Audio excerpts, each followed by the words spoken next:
ദൈവതിരുനാമത്തിന് മഹത്വം ഉണ്ടാകട്ടെ. ദൈവത്തിൻ്റെ ഇഷ്ടത്തെ ഒരിക്കലും നമ്മൾ സ്നേഹത്തിൻ്റെ പേരിലോ ബന്ധത്തിൻ്റെ പേരിലോ മാനുഷികമായ ആലോചനകളുമായി കൂട്ടിക്കുഴയ്ക്കാനായിട്ട് പാടില്ല. പല സമയത്തും ഈ ദൈവാലോചനകളെ മാനുഷികമായ അഭിപ്രായങ്ങൾ നിയന്ത്രിക്കുന്നതുകൊണ്ട് വെളിപ്പെടേണ്ടുന്ന ദൈവപ്രവർത്തികളും ദൈവത്തിൻ്റെ ഇഷ്ടങ്ങളുമൊക്കെ അത് നിവർത്തിക്കപ്പെടാതെ പോകാൻ സാധ്യതയുള്ള ചില മേഖലകളുണ്ട്. ഞാനിങ്ങനെ പറഞ്ഞാൽ അത് എത്രത്തോളം വ്യക്തമാകും എന്നെനിക്കറിയില്ല. ഈ ഒരു ദൈവജന സന്ദേശം മുഴുവനും കേട്ട് കഴിയുമ്പോൾ തീർച്ചയായും പരിശുദ്ധാത്മാവ് ചില കാര്യങ്ങളെ നമുക്ക് വെളിപ്പെടുത്തി തരുവാനായിട്ട് ഇടയായിത്തീരും.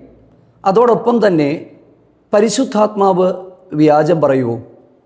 ഒരിക്കലും പരിശുദ്ധാത്മാവ് വ്യാജം പറയത്തില്ല. ദൈവത്തിൻ്റെ ആത്മാവ് ഒരാലോചന പറഞ്ഞാൽ അത് തെറ്റുമോ? ഒരിക്കലും തെറ്റത്തില്ല. പല സമയങ്ങളിലും ഇത് തെറ്റുന്നത് എന്തുകൊണ്ടാണ്? പറയുന്ന ആലോചനകൾ നടക്കാതെ പോകുന്നു, ഡേറ്റുകൾ മാറുന്നു, ഇങ്ങനെ ഒരുപാട് കാര്യങ്ങൾ ഒരു ഡേറ്റ് പറയുന്ന കാര്യങ്ങൾ നടക്കാതെയൊക്കെ പോകുന്നു. ഇങ്ങനെ ഒത്തിരി പേര് കൺഫ്യൂസ്ഡാണ്. ഇതെന്തുകൊണ്ടാണ് ഇങ്ങനെയൊക്കെ സംഭവിക്കുന്നതെന്നുള്ളത് ഇന്ന് ഈ ഒരു ദൈവവചനം കേട്ട് കഴിയുമ്പോൾ നമുക്കത് മനസ്സിലാകും. ഇത് ദൈവത്തിൻ്റെ ആലോചനകളെ കൃത്യമായി വ്യാഖ്യാനിക്കാനായിട്ട് നമുക്ക് കഴിയണം. ഇന്ന് നമ്മൾ ചിന്തിക്കുവാനായിട്ട് പോകുന്നത് അപ്പോസ്തല പ്രവൃത്തി 21-ാം അധ്യായത്തിൻ്റെ 7 മുതലുള്ള ഒരു ഭാഗമാണ്.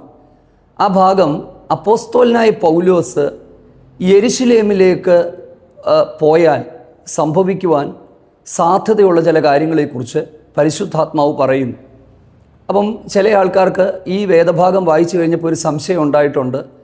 പരിശുദ്ധാത്മാവ് ഈ കാര്യങ്ങൾ പറഞ്ഞിട്ടും അതിനെ അവഗണിച്ചുകൊണ്ട് പൗലോസ് പോയല്ലോ, പോയ പൗലോസിൽ നിന്ന് ഒരുപാട് ദൈവപ്രവർത്തികൾ ഉണ്ടാകുന്നല്ലോ, അപ്പോൾ പരിശുദ്ധാത്മാവ് ഭോഷ്ക് പറയുമോ, വ്യാജം പറയുമോ? ഇങ്ങനെ നിരവധി സംശയങ്ങൾ ആ ഭാഗത്തുണ്ട്. കൃത്യമായി ഞാൻ ആ ഒരു ഭാഗം വായിക്കുകയും മനസ്സിലാക്കുകയും ദൈവം എൻ്റെ ഹൃദയത്തിൻ്റെ അകത്ത് പ്രകാശനം തന്നതിൻ്റെ അടിസ്ഥാനത്തിൽ നമ്മൾ ദൈവവചനത്തിൽ നിന്ന് ആ ഒരു ഭാഗത്തിൻ്റെ വ്യക്തത നമുക്കൊന്ന് മനസ്സിലാക്കാം, അല്ലെങ്കിൽ ഒരു വ്യക്തത കർത്താവ് നമുക്ക് നൽകട്ടെ. ആ ഒരു ഭാഗത്തിൽ പരിശുദ്ധാത്മാവ് ഒരിക്കലും യെരുശലേമിലേക്ക് പോകരുതെന്ന് പൗലോസിനോട് പറഞ്ഞില്ല. അത് നമ്മൾ മനസ്സിലാക്കണം. യെരുശലേമിലേക്ക് പോകരുതെന്ന് പറഞ്ഞിട്ടില്ല. പല സമയത്തും ദൈവം പറയുന്ന ആലോചനകളെ മാനുഷികമായ അഭിപ്രായങ്ങൾ മറിച്ച് കളയാറുണ്ട്. ഞാനീ പറയുന്ന കാര്യങ്ങൾ ശ്രദ്ധിക്കുക. ദൈവം പറയുന്ന ആലോചനകളെ, ദൈവത്തിൻ്റെ ആലോചനകളെ സാഹചര്യത്തിന് അടിസ്ഥാനപ്പെടുത്തിയുള്ള അല്ലെങ്കിൽ അറിവിൻ്റെ അടിസ്ഥാനത്തിലുള്ള മനുഷ്യൻ്റെ ആലോചനകൾ മറിച്ച് കളയാറുണ്ട്. ഇത് പൗലോസിൻ്റെ ജീവിതത്തിൽ മാത്രമല്ല, നമ്മുടെയൊക്കെ ജീവിതത്തിൽ സംഭവിക്കാൻ സാധ്യതയുള്ളൊരു കാര്യമാണ്. ദൈവത്തിന് സ്തോത്രം. നിങ്ങൾ ഇത് മുഴുവനും കേൾക്കുക. തീർച്ചയായിട്ടും ദൈവഹിതമനുസരിച്ച് മുമ്പോട്ട് പോകാനും ദൈവേഷ്ടത്തിനനുസരിച്ച് മുമ്പോട്ട് പോകാനും ഈ ഒരു ദൈവവചന സന്ദേശം നമ്മളെ സഹായിക്കും എന്നുള്ളൊരു കാര്യം നിസ്തർക്കമായൊരു കാര്യമാണ്. അവിടുത്തെ സംഭവം ഞാൻ ഒന്നാമത് വിവരിക്കാം. അപ്പോസ്തലനായ പൗലോസ് കൈസരിയയിൽ എത്തുകയാണ്. കൈസരിയയിലെത്തി ഫിലിപ്പോസ് എന്ന് പറയുന്ന 7 പേരിൽ ഒരുവൻ, അദ്ദേഹത്തിന് കന്യകമാരായ പ്രവാചകിമാരായ മക്കൾ ഉണ്ടായിരുന്നു. അവിടെ അദ്ദേഹം താമസിക്കുകയാണ്. അദ്ദേഹം താമസിച്ചപ്പോൾ അഗബോസ് എന്ന് പറയുന്ന ഒരു പ്രവാചകൻ വന്നിട്ട് പൗലോസിൻ്റെ അരക്കച്ച എടുത്തു, ബെൽറ്റ് എടുത്തു. എന്നിട്ട് താൻ കെട്ടിയിട്ട് ഇങ്ങനെ പറഞ്ഞു, ഈ അരക്കച്ചയുടെ ഉടമസ്ഥനെ ജാതികൾ യെരുശലേമിൽ ഇങ്ങനെ ബന്ധിച്ചു കളയും എന്ന് പറയുന്ന ഒരു ആലോചന എന്ന് പരിശുദ്ധാത്മാവ് പറയുന്നു എന്നാണ് അദ്ദേഹം പറഞ്ഞത്. ആ ഭാഗം രേഖപ്പെടുത്തിയിരിക്കുന്നത് അപ്പോസ്തല പ്രവൃത്തി 21-ാം അധ്യായം അതിൻ്റെ 11-ാമത്തെ വാക്യമാണ്. അപ്പം യഹൂദന്മാർ ഇങ്ങനെ ഈ അരക്കച്ചയുടെ ഉടമസ്ഥനെ കെട്ടി ജാതികളുടെ കയ്യിലേക്ക് ഏൽപ്പിക്കുമെന്ന് പരിശുദ്ധാത്മാവ് പറയുന്നു എന്ന് പറഞ്ഞു. നമ്മൾ ആ ഭാഗം ശ്രദ്ധിക്കുമ്പോൾ പരിശുദ്ധാത്മാവ് നൽകിയത് ഒരു മുന്നറിയിപ്പാണ്. അതായത് പൗലോസ് ഒരിക്കലും യെരുശലേമിലേക്ക് പോകരുതെന്ന് പരിശുദ്ധാത്മാവ് പറഞ്ഞിട്ടില്ല. ശ്രദ്ധിച്ച് കേൾക്കണം, ഇവിടെയാണ് കൺഫ്യൂഷൻ ഉണ്ടാകുന്നത്. നമ്മളാണ് പല ആൾക്കാരും അതിനെ പ്രസംഗിച്ച് പരിശുദ്ധാത്മാവ് പോകരുതെന്ന് പറഞ്ഞു എന്നാക്കി കളഞ്ഞു. ദൈവത്തിന് സ്തോത്രം. പക്ഷെ പരിശുദ്ധാത്മാവ് ഒരിക്കലും പൗലോസ് പോകരുതെന്ന് പറയുന്നില്ല. പരിശുദ്ധാത്മാവ് ഇങ്ങനെ സംഭവിക്കുമെന്നാണ് പറഞ്ഞത്. പക്ഷെ ഇത് കേട്ട അവിടുത്തുകാരും ഞങ്ങളും, അതായത് പൗലോസിൻ്റെ സ്നേഹിതർ, പൗലോസിൻ്റെ മനസ്സ് തകർക്കുന്ന നിലയിൽ കരഞ്ഞു. അവിടേക്ക് പോകരുത്, അവിടുന്ന് യാത്ര ചെയ്യരുത്, ഇത്രയും പ്രശ്നങ്ങൾ ഉണ്ടാകുമെന്ന് പറഞ്ഞു. ദൈവത്തിന് സ്തോത്രം. പക്ഷെ ദൈവഹിതം എന്തായിരുന്നു? ദൈവത്തിൻ്റെ ഹിതം അപ്പോസ്തലനായ പൗലോസ് അങ്ങനെ തന്നെ യാത്ര ചെയ്ത് പോകണമെന്നാണ്. എന്തുകൊണ്ടാണ് ദൈവഹിതമാണെന്ന് പറഞ്ഞത്? യെരുശലേമിൽ പോയി മരണകരമായ സാഹചര്യങ്ങളിൽ അകപ്പെട്ടു, തന്നെ പിച്ചി ചിന്താൻ തക്കവണ്ണം സദൂക്യരുടെയും പരീശന്മാരുടെ ഇടയിൽ വലിയ കലഹം ഉണ്ടായി. സഹസ്രാധിപൻ ഉള്ളവരൊക്കെ അടക്കം ഇടപെട്ടു. പിന്നീട് റോമിലേക്കുള്ള യാത്രയിൽ ധാരാളം പ്രശ്നങ്ങൾ ഉണ്ടാകുകയാണ്. പക്ഷേ ഈ പ്രശ്നങ്ങളുടെ എല്ലാം നടുവിൽ കൂടെ കടന്നു പോകുമ്പോഴും കർത്താവ് തന്നോട് സ്വപ്നങ്ങളിലും ദർശനങ്ങളിലും ഇടപെട്ടുകൊണ്ട് ദൈവം തൻ്റെ തിരുഹിതത്തെ ഉറപ്പിച്ചു കൊണ്ടിരുന്നു. അവിടെ കൊണ്ട് തീരുന്നില്ല. റോമിലേക്ക് പോയി 2 വർഷത്തോളം അദ്ദേഹം അവിടെ പാർക്കുകയാണ്. ഇന്ന് നമ്മുടെ കയ്യിലുള്ള ഏറ്റവും അധികം നമ്മൾ വ്യാഖ്യാനിക്കുന്ന അല്ലെങ്കിൽ ആത്മീക വർധനവിനായിട്ട് നമ്മൾ പഠിപ്പിക്കുന്ന എഫേസ്യ ലേഖനം, കൊലോസ്യ ലേഖനം, ഫിലമോൻ്റെ ലേഖനം, ഈ ഫിലിപ്പിയ ലേഖനം, ഈ കാരാഗ്രഹ ലേഖനങ്ങൾ റോമിൽ വെച്ച് പൗലോസിൻ്റെ തൂലികയിൽ നിന്ന് വന്നതാണ്. ഈ ലേഖനങ്ങൾ നമ്മളെ ആത്മീക വർധനവിൽ എത്രത്തോളമാണ് സഹായിച്ചിട്ടുള്ളത്? ദൈവത്തിന് സ്തോത്രം. അപ്പം ഞാൻ ഈ പറഞ്ഞു വരുന്നതിൻ്റെ കാരണമെന്ന് പറയുന്നത്, നമ്മളൊന്ന് ശ്രദ്ധിച്ച് മനസ്സിലാക്കുക. പല സമയങ്ങളിലും നമ്മുടെ ജീവിതത്തിൽ നമ്മൾ പരാജയപ്പെട്ടു പോകുന്നതിൻ്റെ കാരണം, പൂർണ്ണമായ ദൈവഹിതം നമ്മുടെ ജീവിതത്തിൽ നടക്കാത്തതിൻ്റെ കാരണം, മാനുഷികമായ അഭിപ്രായങ്ങളെ ദൈവത്തിൻ്റെ ആലോചനകളുമായി കൂട്ടിക്കുഴയ്ക്കുന്നത് കൊണ്ടാണ്. അതായത് പരിശുദ്ധാത്മാവ് ഒരിക്കലും പൗലോസ് അങ്ങോട്ട് പോകരുതെന്ന് പറഞ്ഞിട്ടില്ല. ദൈവത്തിന് സ്തോത്രം. മനുഷ്യരാണ്, സ്നേഹബന്ധത്തിൻ്റെ അകത്താണ് ഈ ആലോചനകളെ അഭിപ്രായങ്ങളുമായി കൂട്ടിക്കുഴയ്ക്കുന്നത്. അഭിപ്രായങ്ങൾ ആർക്കും പറയാം. പക്ഷേ ഒരു ക്രിസ്തീയ ജീവിതത്തിൻ്റെ അകത്ത് മനുഷ്യൻ്റെ അഭിപ്രായങ്ങളെക്കാൾ ദൈവത്തിൻ്റെ ആലോചനയ്ക്കാണ് പരമപ്രാധാന്യം. എന്തുകൊണ്ടാണ് പൗലോസിന് മനുഷ്യൻ്റെ അഭിപ്രായത്തേക്കാൾ ദൈവത്തിൻ്റെ ആലോചനയെ മുറുകെ പിടിക്കാനായിട്ട് കഴിഞ്ഞത്? അതിനുള്ള ഒരേ ഒരു ഉത്തരം ഞാൻ ഇനി പറയാൻ പോകുന്ന കാര്യമാണ്. ഞാൻ ആത്മാവിനാൽ ബന്ധിക്കപ്പെട്ടവനായി യെരുശലേമിലേക്ക് പോകുന്നു. ആത്മാവിനാൽ ബന്ധിക്കപ്പെടുക എന്ന് പറയുന്നൊരവസ്ഥ. എൻ്റെ പ്രിയരെ, നമ്മുടെ ക്രിസ്തീയ ജീവിതം വിജയകരമാകണമെങ്കിൽ പരിശുദ്ധാത്മാവിനാൽ നമ്മൾ ബന്ധിക്കപ്പെട്ടിരിക്കണം. അതെങ്ങനെയാണ് എന്നുള്ളത് മറ്റ് ഏതെങ്കിലും സമയത്ത് നമുക്ക് ചിന്തിക്കാം. കാരണം ഇന്ന് അതല്ല നമ്മൾ ചിന്തിക്കുന്നത്. കാരണം ആ ഒരു ഭാഗത്തിലേക്ക് പോയാൽ നമ്മുടെ ടോപ്പിക്കിൽ നിന്ന് നമ്മൾ ഡീവിയേറ്റഡായി പോകും. ഒരുപാട് ആളുകളുടെ ജീവിതത്തിൻ്റെ അകത്ത് പരാജയങ്ങൾ സംഭവിക്കുന്നതിൻ്റെ കാരണം ദൈവത്തിൻ്റെ ആലോചനയേക്കാൾ മാനുഷികമായ അഭിപ്രായങ്ങൾക്ക് മുൻതൂക്കം കൊടുക്കുന്നത് കൊണ്ടാണ്. അതിൻ്റെ അർത്ഥം നല്ല അഭിപ്രായങ്ങൾ വേണ്ട എന്നുള്ളതല്ല. എല്ലാ അഭിപ്രായങ്ങളെയും സ്വീകരിക്കുക, പക്ഷെ തീരുമാനത്തിലേക്ക് വരുമ്പോൾ ദൈവേഷ്ടപ്രകാരമുള്ള തീരുമാനത്തിലേക്ക് നമ്മൾ വരിക എന്നുള്ളതാണ്. ജീവിതത്തിൽ ശുശ്രൂഷയുമായി ബന്ധപ്പെട്ട് ആത്മീകവും ഭൗതികവുമായ കാര്യങ്ങളുമായിട്ടൊക്കെ ബന്ധപ്പെട്ട് നമ്മൾ ഈ പറയുന്ന കാര്യത്തെ വളരെ ഗൗരവത്തോടെ കേൾക്കണം.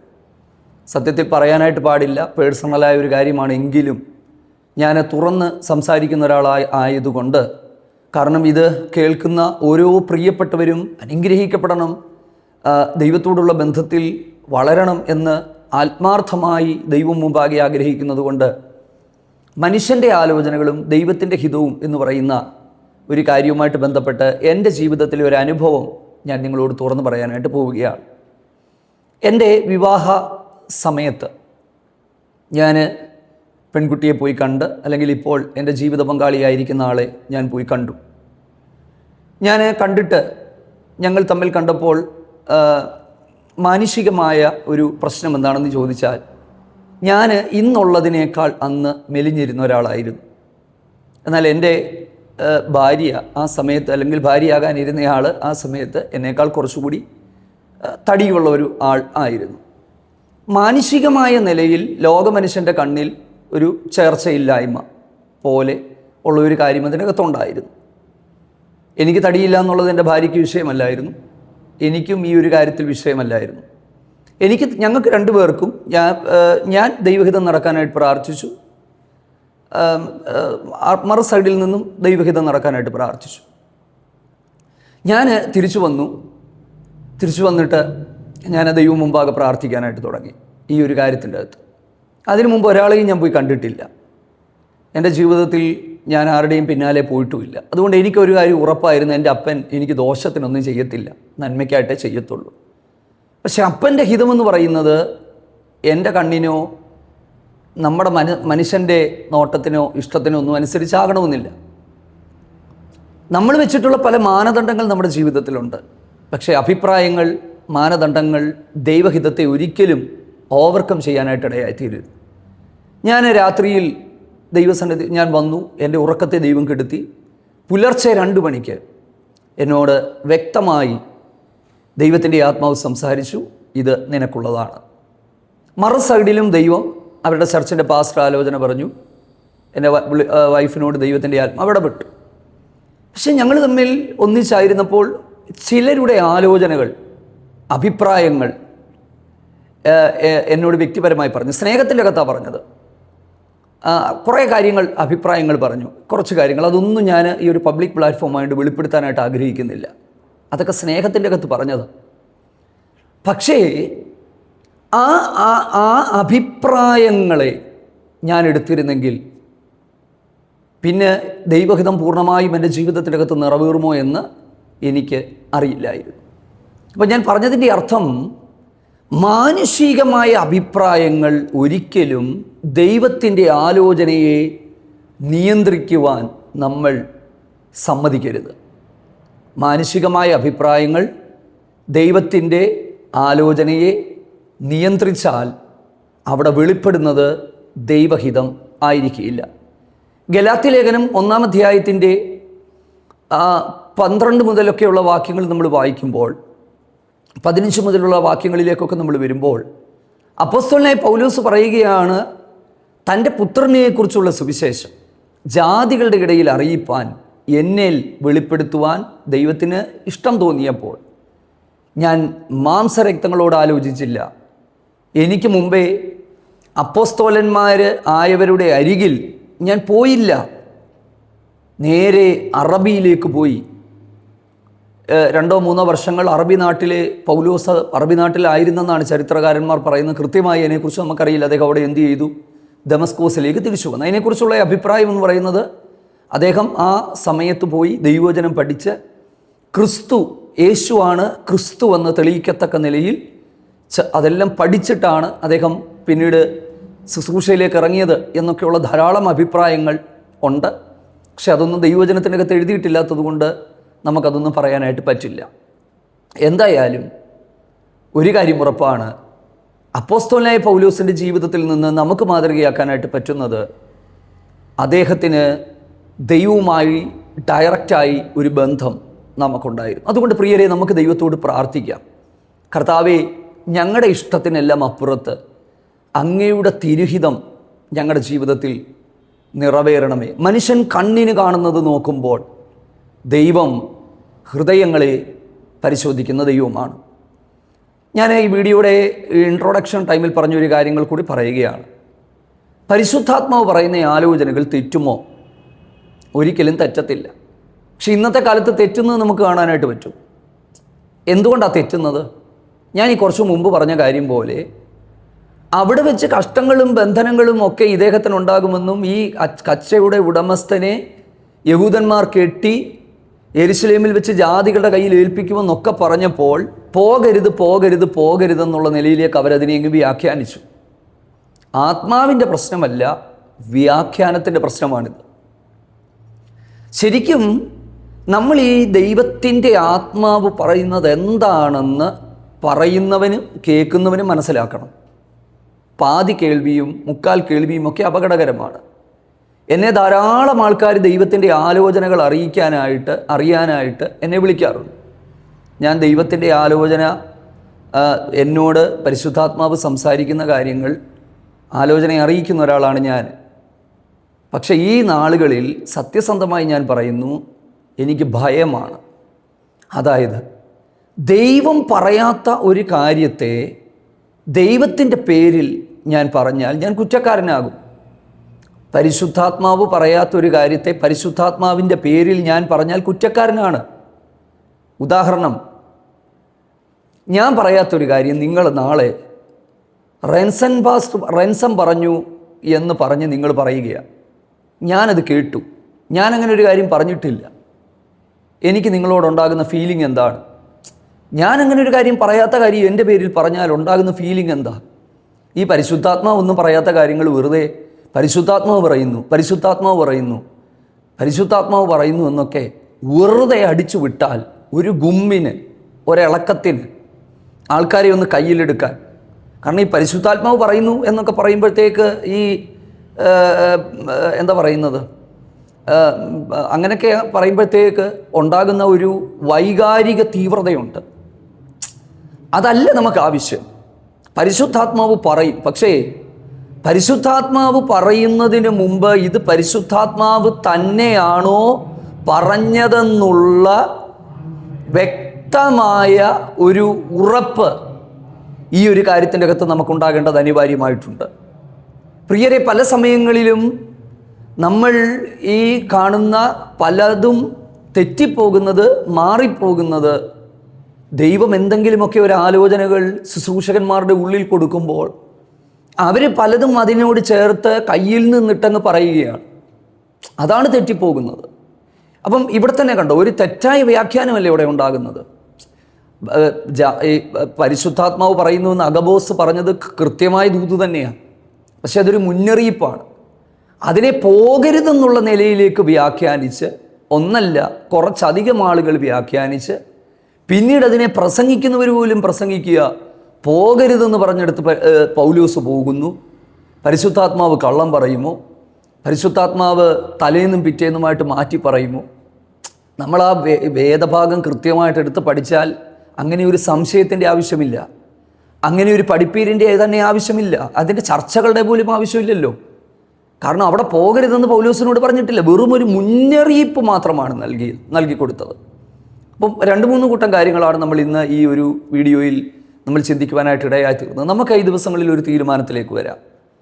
പൗലോസിൻ്റെ ജീവിതം ഒരിക്കലും മാനുഷികമായ ഇഷ്ടങ്ങളാൽ സ്വാധീനിക്കപ്പെട്ടതായിരുന്നില്ല. അദ്ദേഹത്തിനൊരു കാഴ്ചപ്പാടുണ്ടായിരുന്നു, അദ്ദേഹത്തിനൊരു ലക്ഷ്യമുണ്ടായിരുന്നു, വിളിച്ചത് ആരാണെന്നുള്ള ബോധ്യമുണ്ടായിരുന്നു. ആത്മാവിനാൽ ബന്ധിക്കപ്പെട്ടവനായിട്ടാണ് താൻ യാത്ര ചെയ്തത്, പൊയ്ക്കൊണ്ടിരുന്നത്. പ്രിയരെ, നമുക്കും ദൈവത്തോട് പ്രാർത്ഥിക്കാം. ഇതുവരെ അങ്ങനെ ഒരു ജീവിതം അല്ലെങ്കിൽ നമുക്കും അത് കഴിയും. തീർച്ചയായും ഒരു തുറന്ന മനസ്സോടെ എന്നോടൊപ്പം ചേർന്ന് നിങ്ങളും പ്രാർത്ഥിക്കുമോ? കർത്താവേ, കഴിഞ്ഞതെല്ലാം കഴിഞ്ഞു, ഇന്നു മുതൽ മാനുഷികമായ ആലോചനകൾക്കും അഭിപ്രായങ്ങൾക്കുമെല്ലാം അപ്പുറത്ത് ദൈവത്തിൻ്റെ ഇഷ്ടത്തിനായിട്ട് ഞാൻ എന്നെ സമർപ്പിക്കുകയാണ്. അവിടുത്തെ പരമമായ ഹിതത്തിനായിട്ട് ഞാൻ ഏൽപ്പിക്കുകയാണ്. മനുഷ്യൻ്റെ അഭിപ്രായങ്ങൾ, മനുഷ്യൻ്റെ ആലോചനകളൊക്കെ കേട്ട് ഞാൻ ഇത്രയും നാൾ നിന്നു. അതുകൊണ്ട് ഒരുപാട് കുഴച്ചിലുകൾ ജീവിതത്തിൽ സംഭവിച്ചു. അങ്ങനെയൊക്കെ ഉള്ള ഒരുപാട് കാര്യങ്ങൾ നമുക്കുണ്ട്. ഈ ദൈവഹിതത്തെക്കുറിച്ച് എനിക്ക് ഒരുപാട് കാര്യങ്ങൾ പറയണമെന്നുണ്ട്. നമ്മൾ ഈ ദൈവഹിതം എന്ന് പറഞ്ഞാൽ, അല്ലെങ്കിൽ നമ്മളുടെ പല തീരുമാനങ്ങളും നമ്മുടെ കൺമുൻപിൽ നമ്മുടെ എന്താ പറയുന്നത്, നമ്മുടെ ഇഷ്ടങ്ങൾ വെച്ചിട്ടാണ്. ദൈവത്തിന് സ്തോത്രം. ഇപ്പോൾ ഈ വിവാഹങ്ങളൊക്കെ നടക്കാത്ത, ഞാൻ ഇനി അത് പറഞ്ഞാൽ ചിലപ്പോൾ എന്നെ കല്ലെറിയാൻ സാധ്യതകളുണ്ട്. ഈ വിവാഹങ്ങളൊക്കെ നടക്കാത്ത ഒത്തിരി ആൾക്കാരുടെ കാര്യങ്ങൾ എനിക്കറിയാം. ഈ പലതും നടക്കാത്തതിൻ്റെ കാരണം എന്താണെന്നറിയാമോ? മനുഷ്യൻ്റെ ആലോചനകളാണ്. ദൈവത്തിന് കുറച്ച് ഉള്ളതിനെ തരാനായിരിക്കും ഇഷ്ടം. നമ്മൾ മുടിയുള്ളതിനെ നോക്കിയിരിക്കുക. ദൈവത്തിന് ഇച്ചിരി നിറം കുറവുള്ളതിനെ തരാനായിരിക്കും ഇഷ്ടം. നമ്മൾ പ്രാർത്ഥിക്കുക ദൈവഹിതം നടക്കട്ടെ, പക്ഷെ നമ്മുടെ മനസ്സിൽ നിറവുള്ളതാണ്. അപ്പം ഇതൊരു വലിയ വിഷയമാണ്. ഈ ദൈവഹിതം നടക്കണമെന്നൊക്കെ പറഞ്ഞാലും മനുഷ്യൻ്റെ ഹിതങ്ങളെ വെച്ചാൽ ഈ പലതും ദൈവഹിതത്തിന് വേണ്ടി അതൊരു ഒരു ഒരു ശരിക്കും ഒരു സാക്രിഫൈസാണത്. ക്രിസ്ത്യൻ ലൈഫ് എന്ന് പറയുന്നത് തന്നെ സാക്രിഫിഷ്യൽ ലൈഫാണല്ലോ. ഞാൻ ഈ പറയുന്ന കാര്യത്തോട് എത്ര പേർക്ക് അംഗീകരിക്കാൻ പറ്റുമെന്നൊന്നും എനിക്കറിയില്ല. പക്ഷെ എന്നാലും ഞാൻ പറയുകയാണ്, Christian life is A sacrificial life. ക്രിസ്തീയ ജീവിതം എന്ന് പറയുന്നത് സാക്രിഫൈസാണ്. പക്ഷെ ഒരു കാര്യം ഞാൻ ഉറപ്പ് പറയാം, ഒരിക്കലും ദൈവം ചതിക്കത്തില്ല, ഒരിക്കലും ദൈവം വഞ്ചിക്കത്തില്ല. ഞങ്ങൾ ബൈബിൾ കോളേജിലായിരിക്കുന്ന സമയത്ത് ഈ വിവാഹവുമായിട്ട് ബന്ധപ്പെട്ട് പ്രാർത്ഥിക്കുമ്പോഴൊക്കെ ഈ അധ്യാപകർ ഞങ്ങളോട് പറയുമായിരുന്നു, നിങ്ങൾ പൈസ ഉള്ളതും സൗന്ദര്യമുള്ളതും മുടിയുള്ളതും വലിയ കുടുംബത്തിലേതും കിട്ടണേ നല്ല നിങ്ങൾ പ്രാർത്ഥിക്കേണ്ടത്. അങ്ങനെയുള്ളതിനെയൊക്കെ ചിലപ്പോൾ നിങ്ങൾക്ക് കിട്ടി നിങ്ങളുടെ ശുശ്രൂഷ നഷ്ടപ്പെട്ടു പോകും. നിങ്ങൾ പ്രാർത്ഥിക്കേണ്ടത്, അപ്പാ എനിക്ക് ആരെയാണ് നിയമിച്ചിരിക്കുന്നത്, അതെനിക്ക് വെളിപ്പെടുത്തി തരണമേ. എൻ്റെ മാനദണ്ഡങ്ങളെല്ലാം ഞാൻ മാറ്റിവെക്കുകയാണ്, എൻ്റെ ഇഷ്ടങ്ങളെല്ലാം ഞാൻ മാറ്റിവെക്കുകയാണ്. എൻ്റെ ഇഷ്ടങ്ങൾക്കെല്ലാം അപ്പുറത്ത് അങ്ങയുടെ ഇഷ്ടം നിറവേറപ്പെടണമേ. മാനുഷികമായ ആലോചനകൾ ദൈവത്തിൻ്റെ ആലോചനയെയും ദൈവത്തിൻ്റെ ഹിതത്തെയും നിയന്ത്രിക്കുവാൻ ഒരിക്കലും സമ്മതിക്കരുത്. അതിൻ്റെ അപ്പുറത്ത് കഷ്ടതകളുണ്ടായിരുന്നു, പ്രയാസങ്ങളുണ്ടായിരുന്നു. പക്ഷേ അതിനെയെല്ലാം തരണം ചെയ്യുവാൻ തക്കവണ്ണം ആ സാഹചര്യങ്ങളിൽ ബലപ്പെടുത്തുവാൻ പൗലോസിൻ്റെ അരികിൽ കർത്താവ് പോലും ഇറങ്ങി വന്നത് വെറുതെ ഒന്നും ഇറങ്ങി ഒന്നുമല്ല. ദൈവം ഇറങ്ങി വന്നതിൻ്റെ പിന്നിലൊരു കാര്യമുണ്ട്. ആ ദൈവമനുഷ്യൻ ദൈവം പറഞ്ഞത് മാത്രം കേട്ട് യാത്ര ചെയ്ത ഒരാളായിരുന്നു. നമുക്കും നമ്മുടെ കാഴ്ചപ്പാടുകളൊന്ന് മാറാൻ പ്രാർത്ഥിക്കാം. നമ്മുടെയൊക്കെ ജീവിതത്തിൽ ഒരുപാട് അപൂർണതകളുണ്ട്. നമുക്ക് പൂർണ്ണരായി ദൈവം ആഗ്രഹിക്കുന്നൊരു നിലവാരത്തിൽ മുമ്പോട്ട് പോകാം.